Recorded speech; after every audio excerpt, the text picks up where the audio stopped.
सभी सम्मानित साथियों को क्रांतिकारी जय भीम। साथियों, आज हम पीड़ित अमित कुमार जी के जिनकी हत्या हुई है उनके घर पे आए हैं और जो तमाम पत्रिकाएं जो समाचार न्यूज़पेपरों में आ रहे हैं कि उनकी हत्या नहीं, उनका एक्सीडेंट के रूप में दिखाया जा रहा है, जो कि उनके परिवार का कहना है कि ये एक हत्या है, सोची समझी साजिश है और साजिश के साथ उनकी हत्या की गई है। और आइए उनकी बीवी से जानेंगे कि किस तरीके से उनके पति को बुला के लेके गए और जो इनके फ़ोन में फ़ोटो खींची है और फ़ोटो सबूत के तौर पे यहाँ पे प्रस्तुत की गई है कि कम से कम 6 से 6 लोग उनके साथ हैं और कैसे उन 6 लोगों ने उनकी हत्या करी और किस तरीके से इस मर्डर को उन्होंने एक्सीडेंट साबित किया। उनकी बीवी से पूछेंगे। हाँ तो सर, सुबह 8 बजे के टाइम पे उनमें से कॉल आता है 2-3 बंदों का कि अमित हम बाहर जाते हैं आ जा करके। तो फिर ये 10 बजे के टाइम पे रूम से निकलते हैं, बोलते हैं कि मैं अभी 2-3 घंटे में वापस आ जाऊँगा। मैंने बोला ठीक है, आप आ जाओगे 2-3 घंटे में। उसके बाद मैं भी अपना काम करने लग गई और मैंने लंच वंच किया और मैं सो गई। अब 4 बजे, 4 या 4:30 के बीच में मेरे रूम में इनमें से एक लड़का आता है, आशीष। भाभी मैंने दरवाज़ा खोला तो फिर बोलते हैं कि भाभी अमित दा को बहुत नशा हो गया है, वो धामी के रूम में सोया है, ऑफिस से फ़ोन आ रहा है बॉस का और उनसे बात करना चाहते हैं। मैंने बोला आज तो संडे है, ऑफिस से बॉस का फ़ोन कैसे आ सकता है? तो बोले कि नहीं, उन्होंने मतलब बहुत ज़रूरी काम है। मैंने बोला मैं उनकी वाइफ हूँ, आप मुझे ले जाओ, मैं बात करूँगी बॉस से, क्या बात करनी है? तो बोला नहीं, वहाँ ऑफिस में जिसका नंबर है आप वो दो। मैंने कहा मैं वाइफ हूँ भाई, मेरा नंबर है, आप मेरी बात कराओ बॉस से, अगर ऑफिस जाना है तो मैं चलूँगी, आप ये बोलो। बोला नहीं, और फैमिली में से किसी का नंबर दो। फिर मेरे ससुर जी का नंबर था, मैंने वो दे दिया। उन्होंने नंबर पकड़ा और सीधे फ़ोन में बात करने के लिए वो छत में चले गए। तब तक वो नीचे आते हैं तो मेरे रूम में आके एक लेडीज से ऐसा कौन बोलता है, मतलब हल्की सी मुस्कुराहट के साथ, कि भाभी सॉरी, हम अमित दा को नहीं बचा पाए, आज अमित दा हमारे बीच में नहीं रहे। इतना सुन के मतलब पीछे से धामी भैया और उनकी वाइफ आती है। उन्होंने बोला कि आपका दिमाग ख़राब है क्या, ऐसे बोलता है कोई, हैं ऐसे वैसे। और मैं ज़ोर ज़ोर से चिल्लाने लगी तो आस पड़ोस वाले सभी आ गए। उसके बाद मुझे याद भी नहीं है क्या हुआ क्या नहीं। उसके बाद उन्होंने बोला कि, मैंने बोला मुझे हॉस्पिटल जाना है। उन्होंने बोला कि हाँ हम आपको हॉस्पिटल लेके जा रहे हैं, आप चलो। इसमें से एक पुलिस वाला, धामी भैया, उनकी वाइफ और ये आशीष, ये मुझे लेके हॉस्पिटल चले गए। हॉस्पिटल लेकर गए तो मैंने इनसे इतनी रिक्वेस्ट करी, मैंने बोला कि मेरे हस्बैंड को मुझे दिखा दो। मैंने ये तक भी बोला कि अगर मेरे हस्बैंड को कुछ हो गया है तो तब भी मुझे दिखा दो। बोला नहीं सॉरी मैम, हम अभी वो ICU में हैं, हम आपको नहीं दिखा सकते। और इन्होंने मुझे हॉस्पिटल के बाहर रखा था। इतनी पढ़ी लिखी तो मैं भी हूँ कि इतना समझ सकती हूँ कि अगर ICU में भी रखा गया है तो वो हॉस्पिटल के अंदर होंगे ना, अंदर होंगे। मैंने बोला कि मुझे जाने दो। इन्होंने बोला कहाँ जाओगे? मैंने कहा हॉस्पिटल के अंदर जाऊंगी, कौन से वार्ड में है सब कुछ पता होता है, फाइल खुलवाऊंगी, कहाँ है किधर है, मैं खुद ही उनके पास चले जाऊंगी। तो ऐसे ही वहाँ पे बहुत ज़्यादा भीड़ लगी हुई थी, इनके स्टाफ के लोग मुझसे पहले पहुँच चुके थे सभी लोग। तो उसी अनजान भीड़ में से एक महिला आती है, बोला कि ये इतना क्यों चिल्ला रही हैं, किस लिए चीख रही हैं?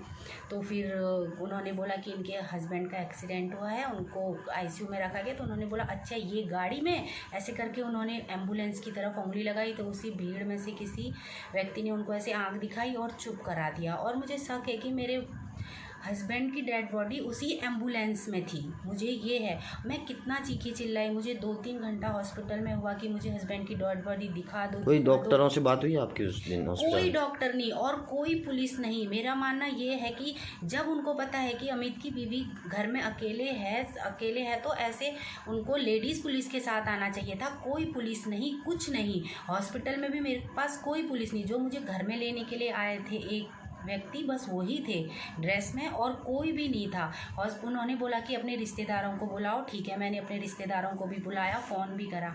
मेरे अंकल खुद ही आर्मी में हैं, उनकी गाड़ी आई। उनके अंकल जी तो घर पे थे नहीं, तो उन्होंने चाची कहीं बाहर गए हुए थे, तो उन्होंने वहाँ से 2 अफसरों के साथ चाची को भेजा।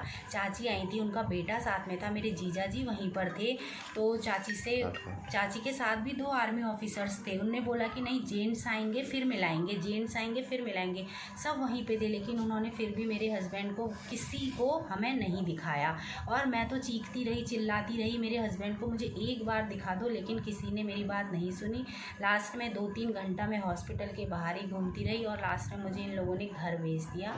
चाची मुझे लेके घर आ गई। अब मैं चाहती हूँ मेरे पति के साथ क्या हुआ क्या नहीं हुआ, मुझे अब पूरा जानना है। मुझे पूरी डिटेल्स चाहिए कि आखिर मेरे पति के साथ ऐसा क्यों हुआ। मेरे पति ऐसे थे ही नहीं कि वो दारू पी के इतना वो करके वो नहर में जाएं या फिर वो नहाएं। इतना मतलब मैं अपने पति को जानती हूँ, वो ऐसा कभी कर ही नहीं सकते हैं। अच्छा, और तो जो उनकी फ़ोटो मिली है फ़ोन में, उनमें से 3 को तो मैं जानती हूँ, 2 लड़कों को मैं बिल्कुल नहीं जानती हूँ। और उनका प्रमोशन के चक्कर में ऑफिस में भी विवाद चल रहा था, ये भी मैं जानती हूँ। विवाद चल रहा था, किससे चल रहा था ये आप जब ऑफिस में जाएंगे तो आपको खुद ही पता चलेगा। इतना तो मैं भी नहीं जान, अब ऑफिस में क्या हो रहा है क्या नहीं हो रहा है इतना तो मुझे भी नहीं पता होगा ना। जैसे कि हमने अभी यहाँ आए, हमने देखा कि जो देहरादून के जो समाचार पत्र हैं उनमें ये दिखाया जा रहा है कि आपके पति नहर में डूब के मर गए हैं।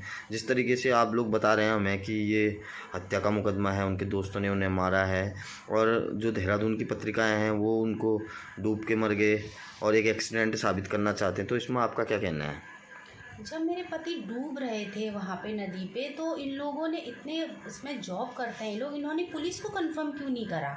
और वहाँ के न्यूज़पेपर में ये आया है कि किसी अपरिचित व्यक्ति ने बोला कि यहाँ पे कोई लाश पड़ी हुई है, किसी ने बताया कि यहाँ पे लाश। तो उस टाइम पे वो 5 दोस्त कहाँ थे जब मेरे पति डूब रहे थे? तो अगर 5 थे, चलो 2 भी पुलिस को बुलाने गए हैं तो 3 वहाँ पे होने चाहिए, चलो एक बंदा तो वहाँ पे होना चाहिए था। मेरे ही पति क्यों डूबे उसमें? और इन चारों को कुछ, मतलब जितने भी थे, ये 5 थे, इनको कुछ भी नहीं हुआ। जब मेरे पति डूब रहे थे इन्होंने पुलिस को फ़ोन क्यों नहीं करा? हाँ बताइए।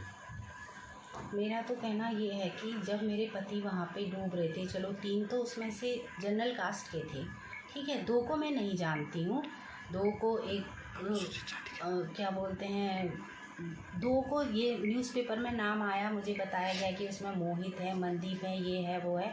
उसमें से ये सिर्फ मेरे ही पति अनुसूचित जाति के थे, तो उनके साथ, उन्हीं के साथ ऐसा क्यों हुआ है ना। अब ये इनका आपसी मामला, मतभेद जो भी है, जैसा भी है, आपस में किस कारण से हुआ ये मैं नहीं जानती।